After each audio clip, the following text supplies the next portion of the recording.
Hey friends, j'espère que vous allez bien. J'ai pris des antibiotiques hier et je suis comme une nouvelle personne. C'est incroyable. Si vous ne suivez pas les heures, ça fait 3 semaines que je n'arrive pas à fumer ou même faire quoi que ce soit parce que je commençais à être malade. Je suis hyper têtue. Je voulais surtout pas aller chez le docteur parce que j'aime pas faire ça. J'ai testé tous les remèdes de grande-mère. Rien n'a fonctionné du tout. Donc, dans certains cas, vive les antibiotiques parce que franchement, je vais tellement mieux.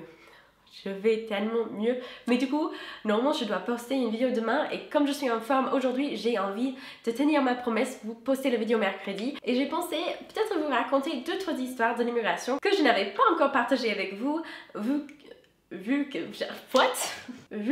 je n'ai pas beaucoup de temps de filmer. Là mes parents ils sont partis 5 minutes, j'ai les enfants qui dorment à côté mais ils vont se réveiller bientôt et je n'ai pas beaucoup de temps de monter la vidéo non plus. Pour ceux et celles qui me connaissent pas encore, je m'appelle Patricia, je suis une américaine qui habite en France depuis plusieurs années maintenant avec mon mari qui est franco-calédonien.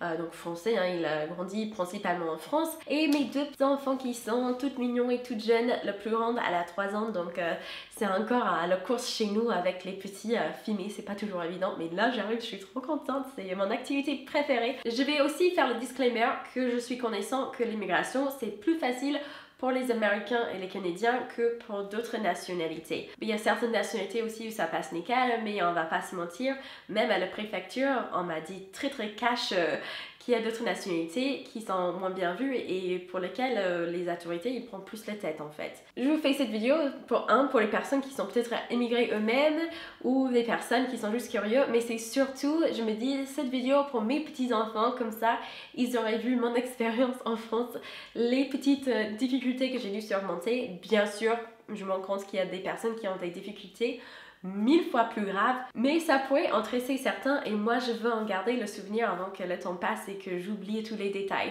La première histoire est très courte, je l'ai déjà racontée dans une vidéo d'ailleurs. C'était un moment où j'étais sur Grenoble, ça passait super mal à la préfecture. J'essayais de tout faire comme il fallait et puis ils n'arrêtaient pas d'ajouter les documents qui étaient ni listés sur le site ni listés sur le document que eux ils m'avaient donné, la liste de tout ce qu'il fallait amener. Et c'était genre la 3e fois que j'étais venue, j'avais attendu des heures à chaque fois. J'étais en larmes, je me suis dit c'est pas possible monsieur, ça va bientôt finir mon titre de séjour. J'ai fait tout mon possible depuis des mois pour que ça fonctionne et à chaque fois il y a quelque chose. J'oublie exactement les mots qu'il a dit, mais il disait plus ou moins madame avec votre couleur de peau vous n'avez pas des soucis à vous faire.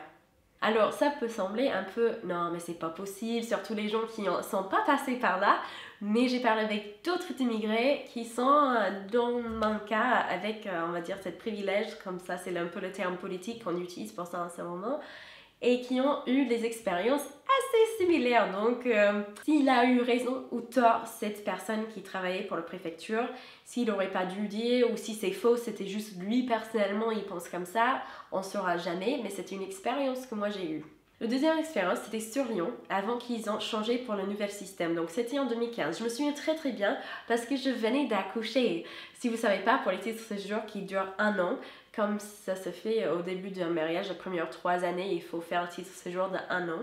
Moi, je venais d'accoucher en avril et mon titre, ça a expiré en juin, donc il faut faire la demande 2 mois avant la fin généralement. Et vous conseille de commencer la demande 2 mois avant parce qu'avec tous les bêtises qui peuvent arriver. À l'époque, vous ne pouvez pas prendre rendez-vous, il fallait aller faire le queue.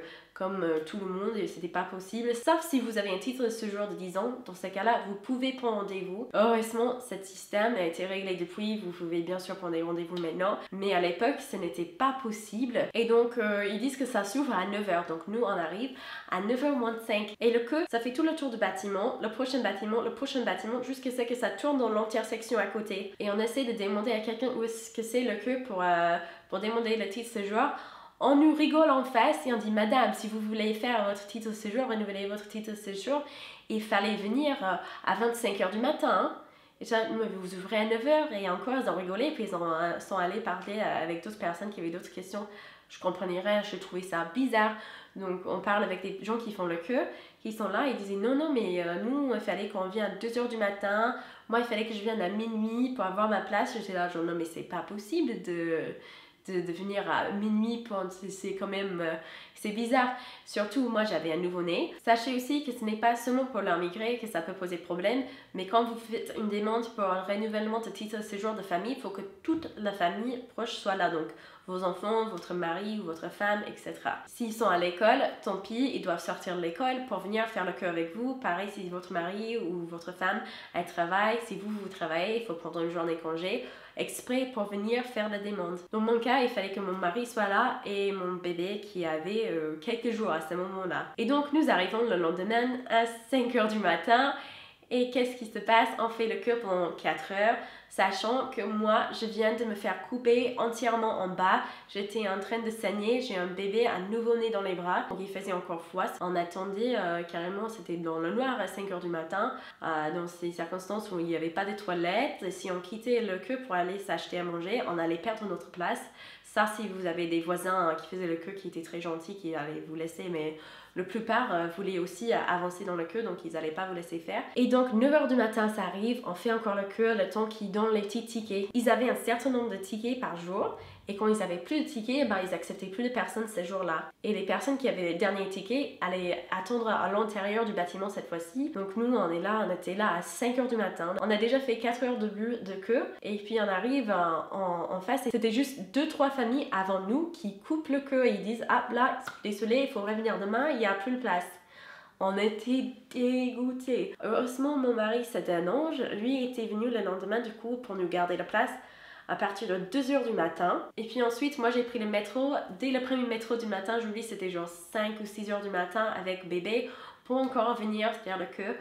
Heureusement, elle était allaitée parce que s'il fallait préparer les biberons, etc., il y avait aucune possibilité de le faire d'une manière saine. C'était impossible de suivre les règles d'hygiène pour préparer les biberons, etc. Bref, ça aurait été catastrophique. Donc heureusement, elle était allaitée parce qu'on n'aurait pas eu beaucoup d'options sinon. Et quand j'arrive, je vois qu'il y a aussi une famille juste derrière nous. C'était une maman seule avec ses 5 enfants et elle était là à faire le queue depuis 2h du matin et elle avait le petit de 3 ans qui était là, qui était assis par terre évidemment parce qu'il était trop fatigué.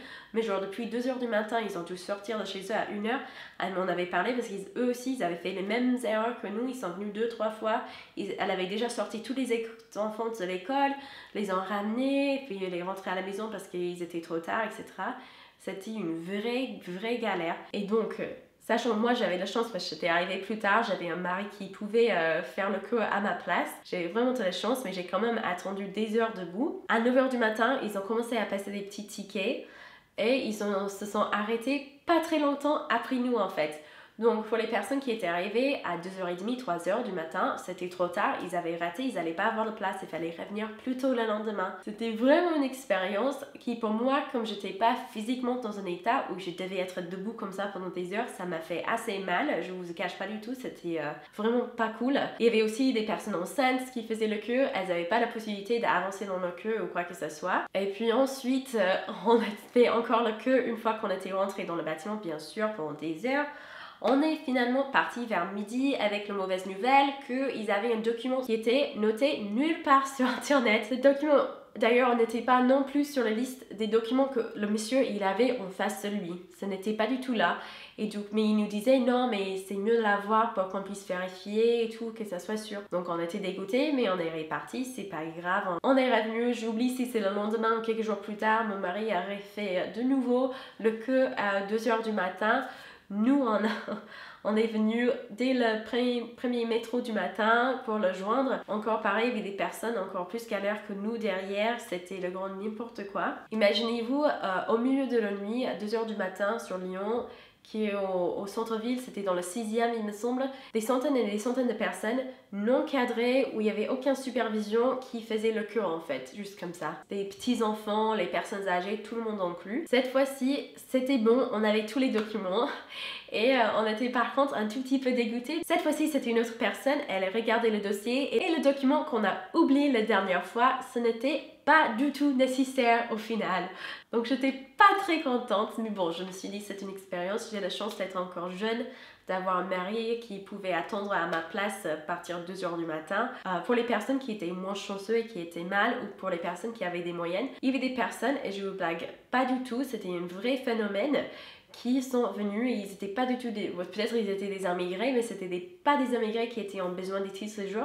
Et eux, ils faisaient les premières places de queue en fait, dès que possible en soirée. Ils dormaient là-bas la nuit et puis le lendemain, vers 5 ou 6 heures du matin, ils vendaient leur place, 50 € la place. Donc pour les gens qui venaient en retard mais qui étaient prêts à payer, ils pouvaient payer leurs 50 € pour avoir la place du type qui a dormi la nuit avant devant la préfecture. C'est un moyen de se faire de l'argent, en effet. Nous avons parlé aussi avec la dernière personne quand on était à l'intérieur, quand ils avaient approuvé tous nos documents et tout. Et on leur a demandé pourquoi c'était pas possible de prendre les rendez-vous sur Internet. Et il avait dit, madame, c'est trop compliqué, techniquement parlant, ça pourrait pas se faire. Et j'ai dit, non monsieur, je vais vous couper là, parce qu'ils le font sur Paris. Donc vous n'allez pas me dire que c'est possible et c'est facile sur Paris, tant que sur Lyon, c'est physiquement impossible. Et il disait, oh bon, je sais pas, je vais demander et tout. Et puis, 2-3 mois plus tard, heureusement, ils ont fait leur système sur Internet. J'avais aussi une connaissance américaine qui en avait demandé à moi, c'est à quelle heure qu'il faut aller du matin cette année, parce qu'elle savait que j'avais déjà passé par là. Je lui avais dit, nous on est venu à 2 heures du matin. Elle m'avait dit, donc 1 ou 2 mois plus tard, quand elle est allée, juste avant qu'ils faisaient le système sur Internet, elle a fait le queue depuis minuit.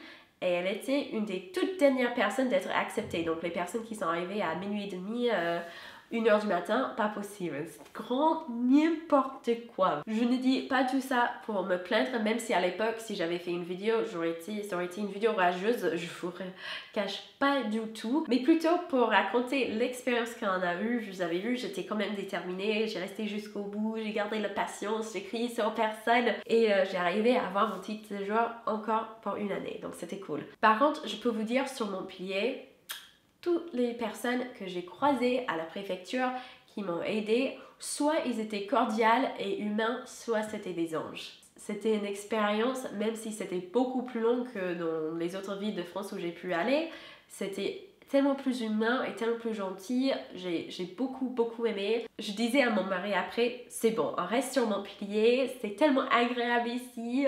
Et la troisième petite anecdote, c'est pas du tout négatif, mais c'est un truc où on voit souvent dans les films et on croit que ça se passe que dans les films, où on se dit peut-être que ça se passe qu'aux États-Unis. Au moins c'est ça que certaines personnes m'ont dit quand je leur ai raconté ici que ça nous est arrivé.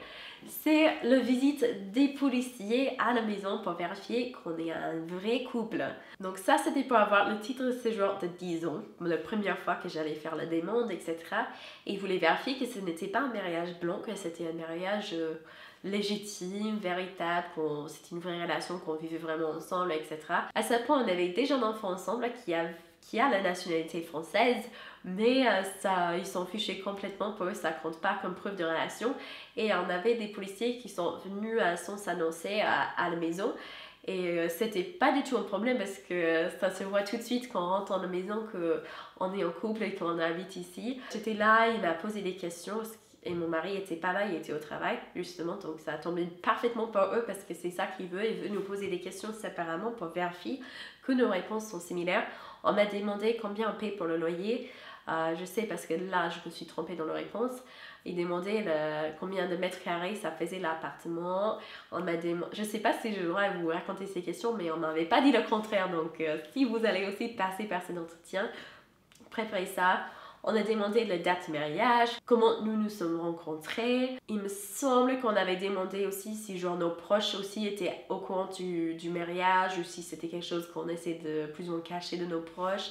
Et bon, nous on est super mariés quoi, donc ça se voyait tout de suite quand le type est rentré. Il y avait les chaussures de mon mari juste à côté de mes chaussures. Il y avait des photos de mon mari avec ma fille sur le mur. Il y avait plein de signes déjà juste en rentrant dans l'appartement, c'était plus ou moins évident. Donc le policier était hyper agréable, très souriant et tout. Et tout de suite après qu'il était fini ici, avant que j'aurais eu même vraiment le temps pour appeler mon mari, pour lui prévenir de toutes les questions et tout, il a allé au bureau de mon mari pour lui poser les mêmes questions. Et malgré le fait que je me suis trompée sur la question de loyer, donc une question, je pense qu'il s'en fichait petit peu sur ça, ça a passé nickel. Donc si vous passez par là et vous êtes dans une relation, je veux dire, classique, il n'y a pas vraiment des problèmes ou des complications antécédents, ça devrait pas du tout être un moment stressant. Le policier, J'avais l'impression plutôt qu'il était content que c'était son journée de faire ça parce que c'était plutôt facile, il était calme, il posait des questions comme ça, il papotait et tout. C'était cool. Mais c'est toujours marrant parce que j'ai pensé en arrivant en France que ça allait jamais arriver, qu'ils allaient venir à la maison pour vérifier si on était un vrai couple ou pas. Et ça y est, nous sommes une vraie couple. Voilà. Si vous aimeriez voir une vidéo sur les choses qui choquent les Américains dès leur arrivée en France, je vous mettrai le lien dans le barre d'infos. N'oubliez pas de vous abonner, cliquez sur la petite cloche parce que sinon, souvent YouTube ne vous dit rien, vous n'êtes pas au courant des nouvelles vidéos et c'est triste. Ciao!